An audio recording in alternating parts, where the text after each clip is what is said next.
নমস্কার বন্ধুরা, মিনা কিচেনেতে আপনাদেরকে সকলকে স্বাগত জানিয়ে আমি রান্না শুরু করব। আসুন এখানে কি রান্না শুরু করব আপনাদেরকে দেখাই। এখানে বেতো শাক আছে, বেগুন, আলু, বড়ি, পেঁয়াজ। এখানে দেখুন বেতো শাকের আমি চচ্চড়ি করব। এখানে আমি গ্যাসটা চালু করে দিয়েছি, কড়াটা বসিয়ে দিয়েছি। কড়াটা গরম হয়ে গেলে আমি বড়িগুলো ভালো করে ভেজে নেব। দেখুন কড়াটা আমার গরম হয়ে গেছে, বড়িগুলো আমি এবারে কড়ার মধ্যে দিয়ে দিলাম। আমি এখন তেল দিচ্ছি না, শুকনোতেই আমি বড়িটা ভালো করে ভেজে নেব, তারপরে আমি তেল দেবো। আমার এখানে বড়িটা একটু লাল লাল হয়ে গেছে, তারপরে আমি তেল দেব। দেখুন এখানে আমি 1 কড়া তেল দিয়েছি, দিয়ে বড়িটাকে ভালো করে ভেজে নেব।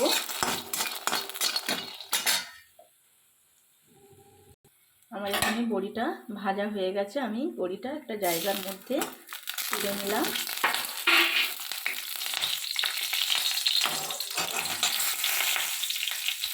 হলুদ দেবো, এখানে দেখুন কড়ার মধ্যে হলুদ দিয়েছি, নুন দিলাম। এখানে আলুগুলো এবারে আমি ভেজে নেব।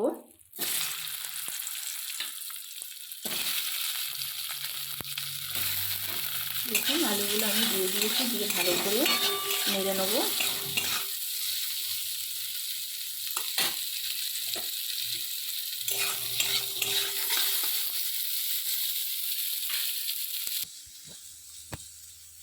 দেখুন বন্ধুরা আমার এখানে আলুটা ভাজা হয়ে গেছে, আমি আলুটা একটা জায়গার মধ্যে তুলে নিলাম।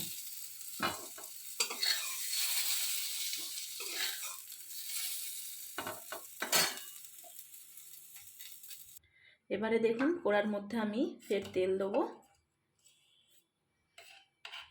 দেখুন কড়ার মধ্যে আমি তেল দিয়েছি, দিয়ে আমি নুন দিলাম, হলুদ দিলাম। এখানে বেগুনগুলো আমি ভেজে নেব, বেগুনগুলো আমি দিয়ে দিলাম।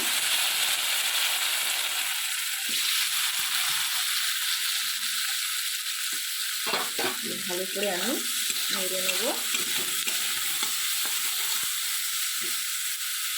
দিয়ে আমি একটা চাপা দিয়ে দেবো, যাতে বেগুনটা ভালো ভাজা হয়, তার জন্য আমি চাপা দিলাম। বন্ধুরা আমার এখানে বেগুনটা ভাজা হয়েছে কিনা আমি ঢাকনাটা খুলে দেখব। দেখুন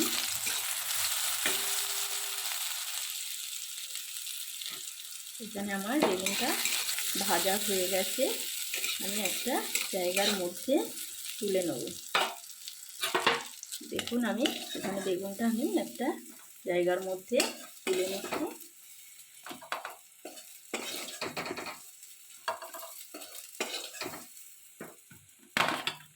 এখানে দেখুন বন্ধুরা, এখানে যে আমি শাকটা রেখেছি, ধুয়ে শাকটা জল ছড়িয়ে রেখেছি, এবারে আমি শাকটা কড়ার মধ্যে দিয়ে দেবো। আমি শাকটা দেবো কড়ার মধ্যে, কিন্তু জল দেবো না, এতেই জল বেরোবে।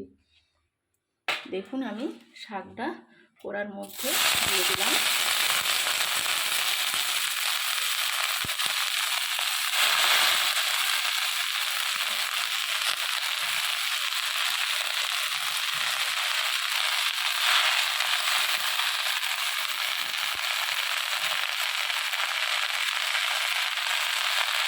বন্ধুরা আমি এবারে শাকটা কড়ার মধ্যে দিয়ে দিয়েছি, দিয়ে আমি একটু চাপা দিয়ে দেবো। আমি এখন নুনটা দেবো না, একটু বাদে নুনটা দেবো।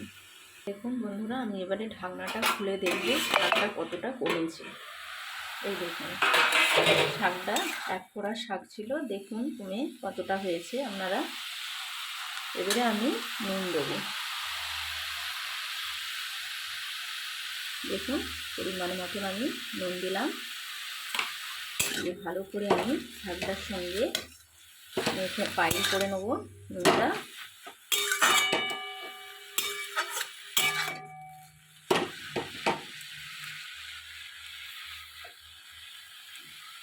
আমি ফের আবার চাপা দিয়ে দিলাম। দেখুন বন্ধুরা আমি এবারে ঢাকনাটা খুলে দেখব শাকটা আমার সেদ্ধ হয়েছে কিনা। দেখুন এখানে আমার শাকটা হয়ে গেছে সেদ্ধ। আমি এবারে গ্যাসটা বন্ধ করে দিলাম, দিয়ে আমি একটা জায়গার মধ্যে ঢেলে নিলাম।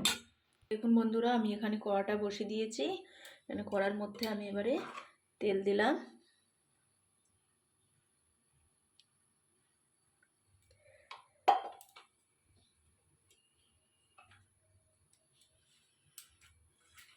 তেজপাতা, শুকনো লঙ্কা ভালো করে আমি ভেজে নেব।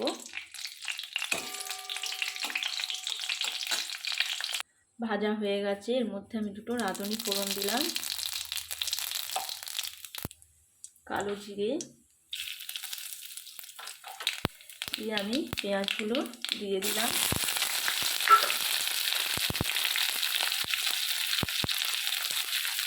পেঁয়াজগুলো ভালো করে আমি ভেজে নেব।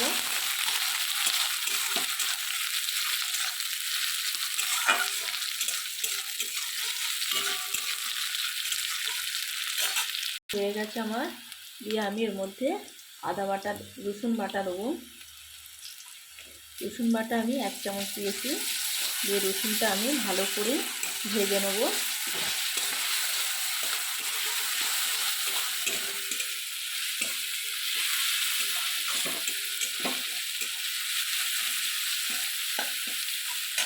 হয়ে গেছে, আমি তারপরে দেবো আদা বাটা।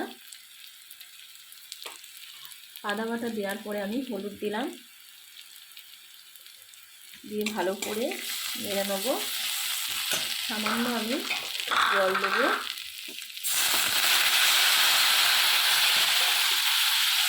দিয়ে ভালো করে আমি মশলাটা ভেজে নেব।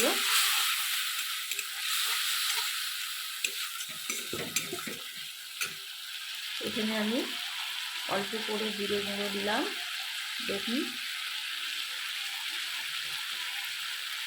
ধনে গুঁড়ো 1/2 চামচ দিয়ে ভালো করে ভেজে নেব মশলাটা। এখানে আমি আর লঙ্কা গুঁড়ো দিচ্ছি না, আমি শুকনো লঙ্কা দিয়েছি তার জন্য একটা।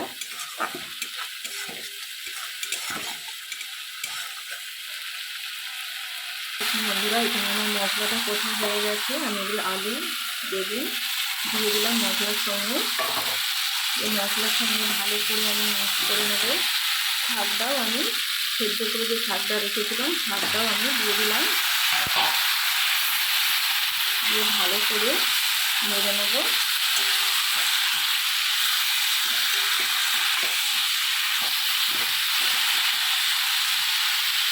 দেখুন আপনারা,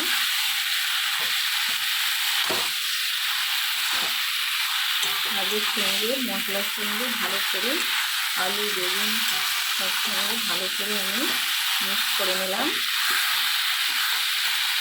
দেখুন বন্ধুরা, আমার এখানে চচ্চড়িটাতে আমি 1 সপ্তাহ জল দিইনি, শুকনো একবারে চচ্চড়িতে হবে। দেখুন, এর মধ্যে আমি বড়ি এখানে গুঁড়ো করে আমি রেখেছি, বড়িগুলো আমি দিয়ে দিলাম, দিয়ে ভালো করে আমি বড়িগুলো নেড়ে নেব।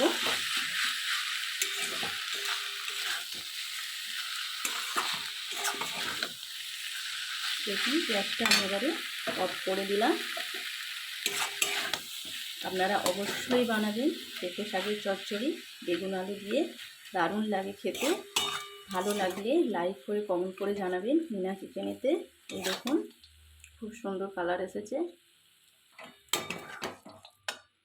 আমি এবারে একটা জায়গার মধ্যে ঢেলে নেব, তারপরে আপনাদেরকে দেখুন, আমার এখানে বেতো শাকের চচ্চড়ি হয়ে গেছে। আপনারা অবশ্যই বানাবেন, এখন বেতো শাক পাওয়া যায়। দেখুন, ভালো লাগলে অবশ্যই লাইক করে জানাবেন। আর যেই পর্যন্তই, ভালো থাকবেন, সুস্থ থাকবেন, টাটা।